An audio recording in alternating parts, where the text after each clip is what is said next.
In this video, I'm going to explain about finding the row echelon form, the pivot positions, and the basic and the free variables. So let's start with the row echelon form. So when do we say that a matrix is in its row echelon form? First part, rows of all zeros are at the bottom of the matrix. So if you look at this matrix for an example, all the rows are 0. First non-zero element, which is also known as the leading entry, in each row is 1, and all elements below this leading ones are 0. So now if we look at this matrix again, then the first non-zero element should be 1. So in this row, the first non-zero element is 1. In this row, the first non-zero element is 1 and 1. And then it says these will be called as the leading entries, and all elements below these leading ones are 0. So below this leading 1, all are 0. Below this leading 1, all are 0. And below this leading 1, all are 0. The leading 1 in any row occurs to the right of any leading 1 above. That means the leading 1 here must be on the right hand side of the previous leading 1. The leading 1 here must be on the right hand side of the previous leading 1. Right?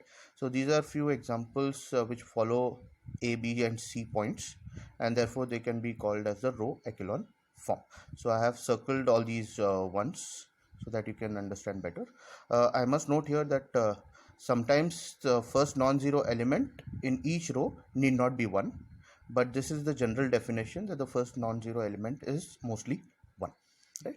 Next, let's look at how to find the pivot positions. The definition is location that corresponds to a row leading 1 in the row echelon form. Right? So if we look at this matrix, for example, then the pivot position will be this 1. It is the location that corresponds to a row leading 1 value in the row echelon form. So this is in the row echelon form and the leading 1 here. Right? Then you look at this row. This should be the leading 1, therefore this will be the pivot. In this row, this will be 1, therefore this is the pivot. Likewise, if we look at the other matrices, in this matrix, for example, this will be 1, therefore this is the pivot. In this row, this is the 1, therefore this is the pivot. In this matrix, if we see first 1 pivot, first 1 pivot. In this matrix, first 1 pivot, first 1 pivot. So we are looking at the first 1 value, and that becomes the pivot here. Right? Now the third point is, let's look at the basic and the free variables. Now just before that, once you find the pivot, you can also find the pivot columns. So wherever the ones are, that column becomes the pivot column. So if we look at this matrix, this is the pivot here, therefore this will become the pivot column. There's a 1 here, therefore this becomes the pivot column. Likewise, if you look at this matrix, you have 1 here, this becomes the pivot column, 1 here, pivot column, 1 here, pivot column, pivot column, pivot column. Right? Okay.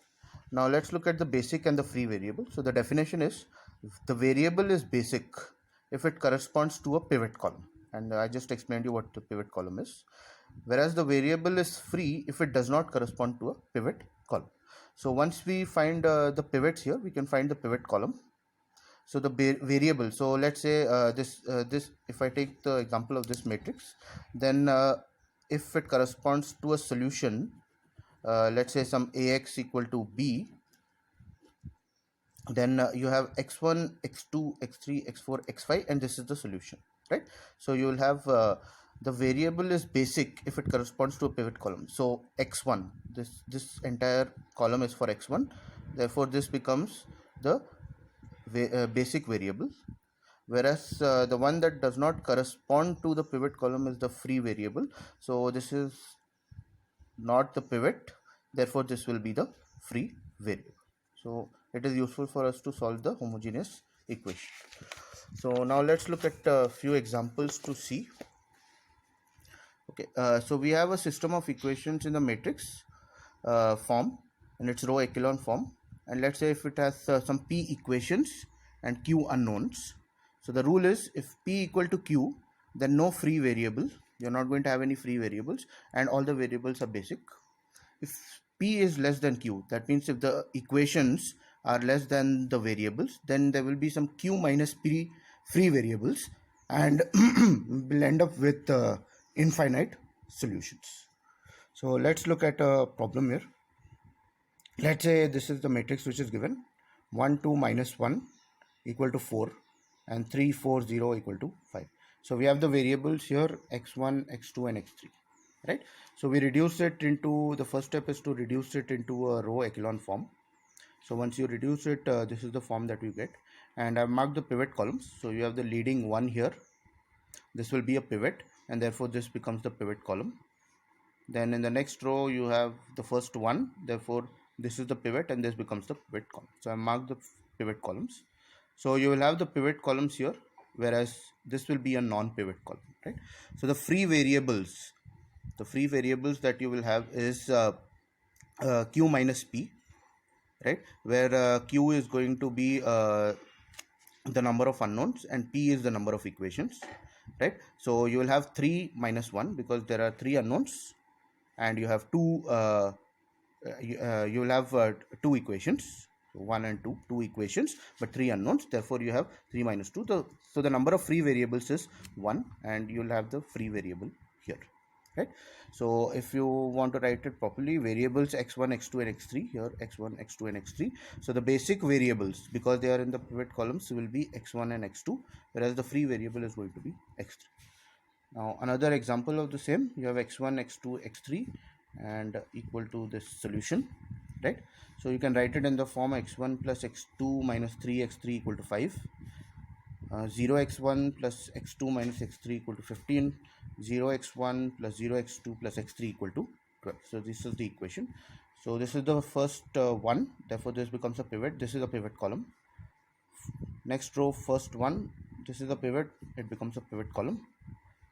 Next row, first one, this is a pivot, therefore this is a pivot column. So the number of pivot columns is 3, right?